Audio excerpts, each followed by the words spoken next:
Lods, pang 02N ito, Lods. 02N. Tapos gitister ko siya. Tister ko. Mahirap pag walang ano ba? Ano siya, Lods, oh? Naka 50 yan siya, naka 50.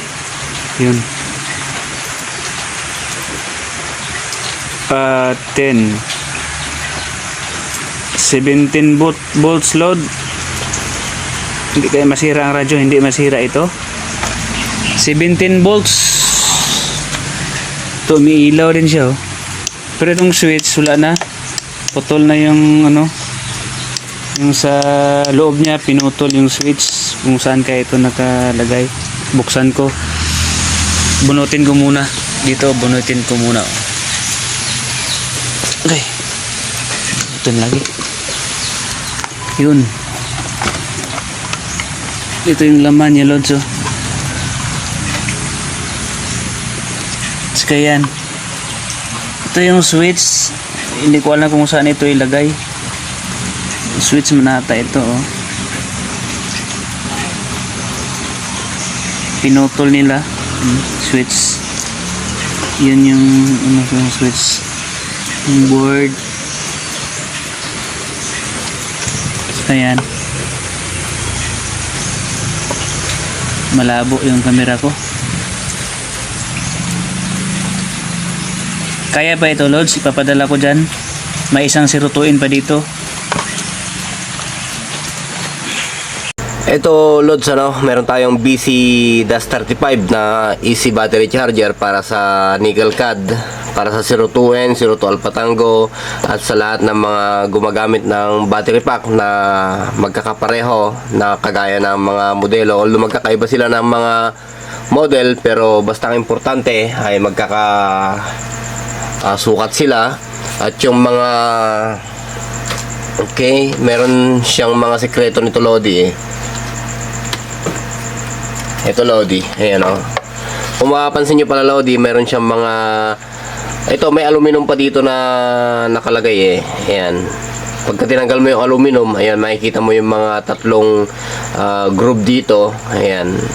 Yung aluminum naman na yon ay nakadepende sa battery na yon kung nakadesign ba talaga siya na dito mo i-charge. Yun. Wala kasi akong available na battery pack na merong aluminum para makita nyo at kung ano yung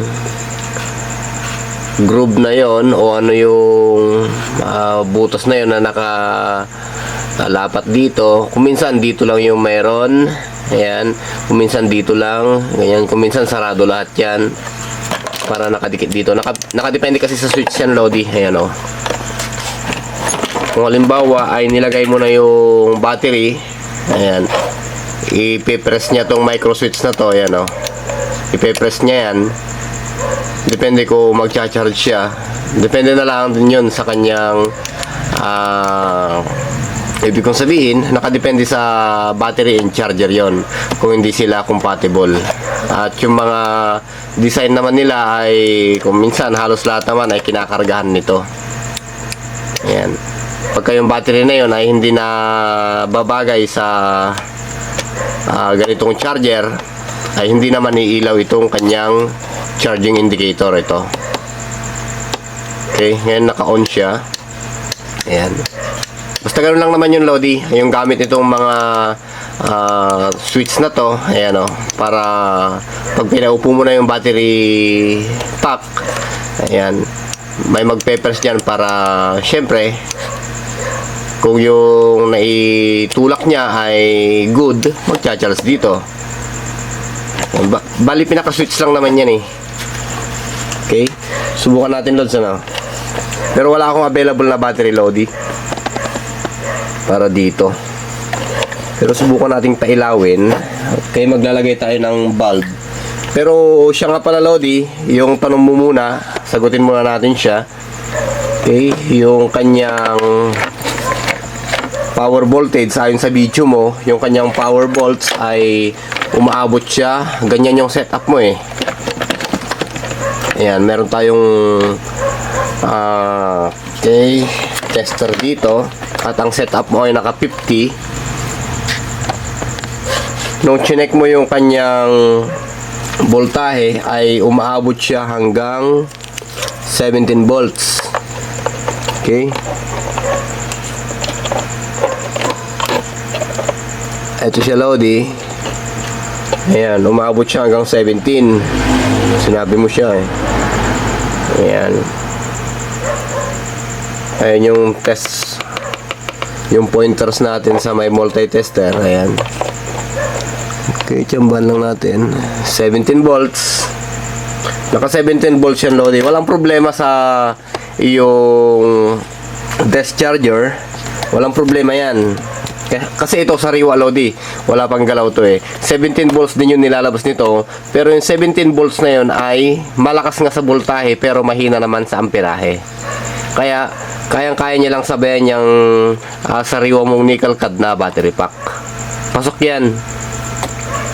Samantalang mayroon tayong 12 volts dito o 13.8. Dali lang, Lodi. Check natin yung 13.8. Ito naman yung ating 13.8 o 14 volts. Kung papansinin mo rin ay pagka tinutukan natin yan ng multi-tester, ang lumalabas ay ayan o, mas mababa. Nasa 15 volts ako nyan. Ayan o, 15 volts. Hindi kagaya nito na 17 volts. Itong BC35 na to ay 17 volts.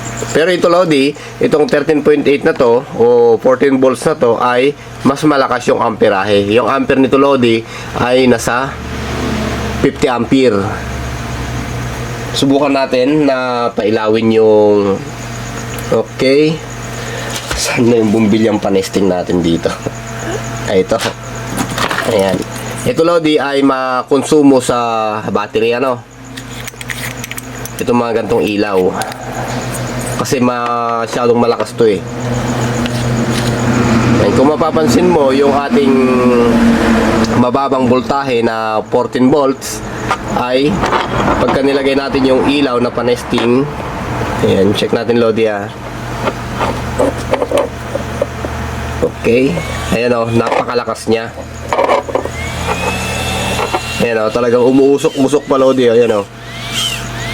Oh. Ayan, napakalakas niya, Lodi. Ayan o. Ito. Ayan o. Oh. Talagang makikita mo umuusok, Lodi. Oh. Napakalakas niya talaga. Samantalang yung ating 17 volts, testingin natin dito.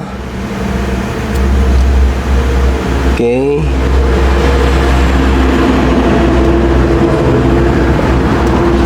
Hindi ko kasi may tutok, Lodi.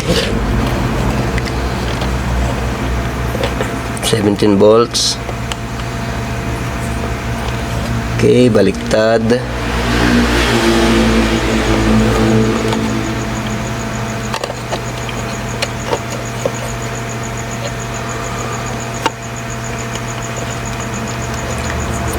Ito lang, Lodi, yung kinakaya ng 17 volts. Ayan o. Ayan. Kung mapansin mo, ay nag-charge yung ating charging indicator. Ayan o. Kasi nga, mayroon ng kumukonsumo sa tinutukan nating pin. Ayan, which is ito yun. Tsaka dito. Kung mapapansin mo, ang ilaw niya ay hanggang ganyan lang. Ayan o. Oo. Yan yung 17 volts natin. Kaya huwag kang matakot, Lodi, na i-charge dito yung battery mo na nickel cad, which is yung original na battery pack ng 02N. Huwag kang matakot. Kahit 17 volts yan, kusang bababa yan pagka naipaupo mo na yung battery pack. Kaysa naman dito sa 13.8 na malakas yung amperahe. Ano? 13.8 nga siya, mas mataas yung 17 volts na nabasa mo dito. Yun nga ang sabi ko, kahit mataas ang voltahe nito at mahina naman yung amperahe, pwede mong pangkarga yan.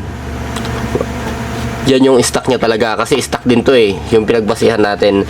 'Di ba, sabi ko nga, antayin mo, ipapakita ko yung stock na ganito. At ito naman, kahit mababa yung voltahe, napakataas naman ng amperahe niya, kaya sisirain niya yung nickel cad na i-charge mo. Kaya ito lang talaga yung nakadesign na pang charge sa mga ganyan, sa mga nickel cad battery ng 02N o yung mga stock ng 02N. Pero kung magpapalit naman na tayo ng battery, which is nasa lithium ion na siya, hindi na pwedeng pangkarga to. Kailangan na nating maggawa o gumamit ng ibang charger para doon sa ating conversion. Ito na, pero kailangan din, Lodi, alamin mo rin yung yung lock ng battery pack mo. Gaya ng sinabi ko kanina, yung klase ng battery pack mo, kung nasaan talaga yan. I-search mo yung model ng battery pack mo para makita mo rin kung ano yung naka-switch niya dito. Nawala na kasi yung mga ganito ko, Lodi, na may mga aluminum na stock. Ayan, nakadepende yun eh. Kung nandito yung butas o yung square na yan na nakalubog para hindi niya may dampi yung mga switch dito. Ayan o.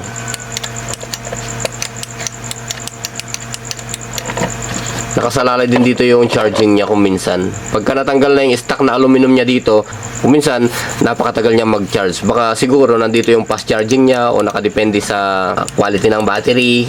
Ayan. Kung kaya niya yung fast charging, kung hindi niya kaya yung fast charging, mga ganyan.